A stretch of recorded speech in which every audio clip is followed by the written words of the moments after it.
नहमदुहु व नसल्ली अला रसूलिहिल करीम अम्मा बाद फनऊज़ बिल्लाहि मिनश शैतानिर रजीम बिस्मिल्लाहिर रहमानिर रहीम। मौजूद नाज़रीन अस्सलामु अलैकुम व रहमतुल्लाहि व बरकातुहू। आज हम आपकी खिदमत में दो वाक़यात बयान करेंगे।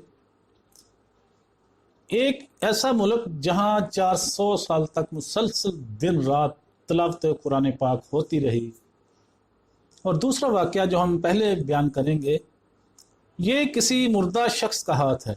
10 शनास जिंदा नौजवान का हाथ देकर चौंका और फिर वो वाक़या रूनमा हो गया जिसकी कोई उम्मीद ना कर सकता था।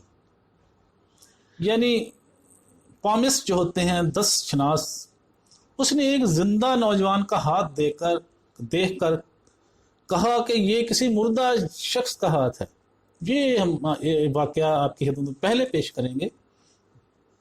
10 शनासी भी एक अजीब पुरअसरार इल्म है जिसको इस इल्म पर कुदरत हो जाती है, वो लकीरों से इंसान को अंदर बाहर से पढ़ लेता है।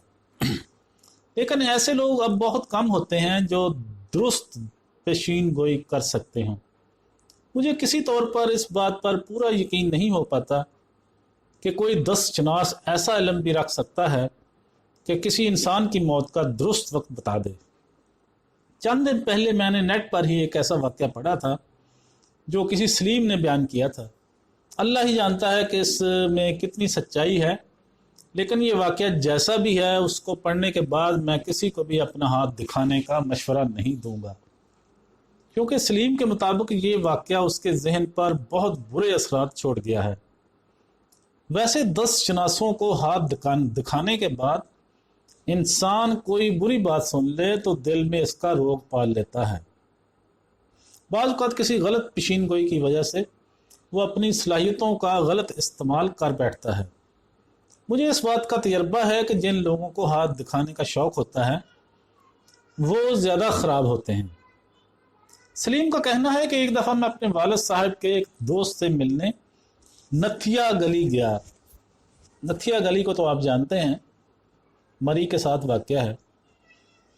मेरे साथ मेरा एक दोस्त हमीद भी था।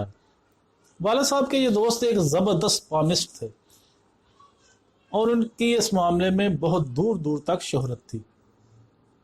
इसके अलावा उनके कुछ और भी रूहानी मामलात थे जो वो फ़ी सबीलिल्लाह करते थे। मेरा दोस्त जो मेरे साथ था उसे वहाँ पर हाथ दिखाने वालों का मजमा देखकर इश्तियाक हुआ कि वो भी उनको अपना हाथ दिखाए। उन्होंने जब हमीद का हाथ देखा तो उनके चेहरे पर हैरत के आसार नज़र आए। उन्होंने इसे मुखातब करते हुए कहा, बेटा क्या आप थोड़ी देर के लिए दूसरे कमरे में जाओगे? हमीद को ये सुनकर कदर हैरत हुई। खैर वो उठकर दूसरे कमरे में चला गया जो साथ ही था। उसके जाने के बाद उन्होंने मुझसे कहा, सलीम बेटा आपका ये दोस्त कौन है? मैंने उन्हें बताया कि वो मेरा बचपन का दोस्त है और हमारे मोहल्ले में रहता है। मेरी ज़िंदगी में आज तक ऐसा नहीं हुआ। उन्होंने मुझसे कहा, ऐसी कौन सी बात है जो आपने इसमें देखी है? मैंने महसूस किया है कि उसका हाथ देखने के बाद आपके चेहरे के तसरात बदल गए थे। मैंने उनसे पूछा, ये बात अपने तक ही रखना, इसे नहीं बताना कि मैंने जो हाथ देखा वो एक जिंदा आदमी का नहीं था।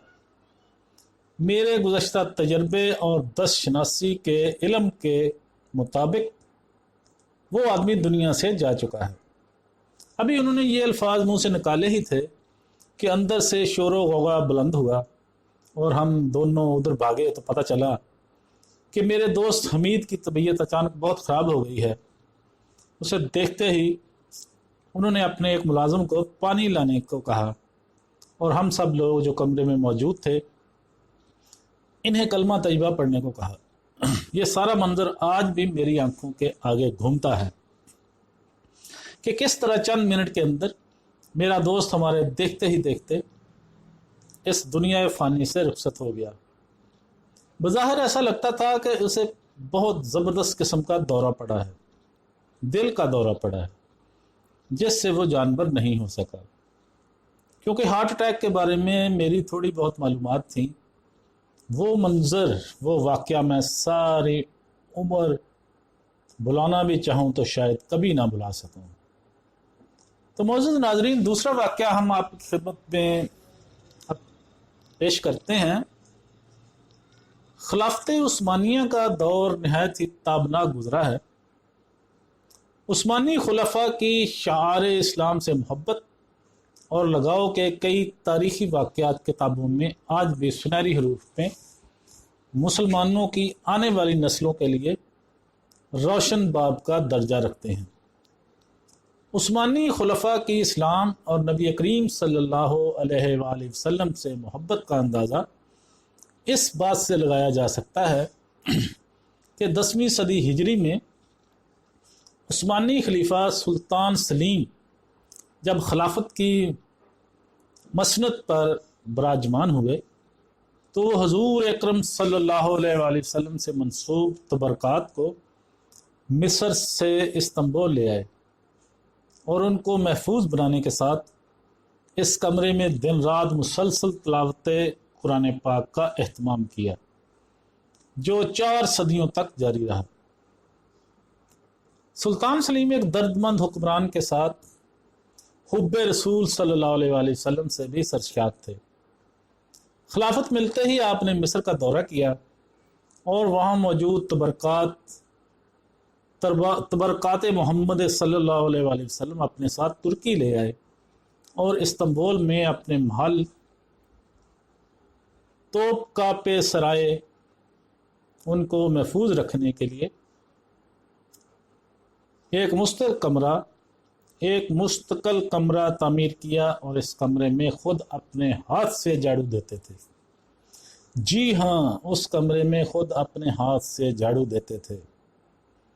اس کے علاوہ اس کمرے میں انہوں نے حفاظ قرآن کو مقرر کیا، یعنی قرآن کے حافظوں کو مقرر کیا کہ وہ 24 گھنٹے یہاں تلاوت کرتے رہیں۔ حفاظ کی ڈیوٹیاں مقرر تھیں اور ایک جماعت کا وقت ختم ہونے سے پہلے دوسری جماعت آ کر تلاوت قرآن پاک شروع کر دیتی تھی۔ اس طرح یہ سلسلہ بعد کے خلفاء نے بھی جاری رکھا۔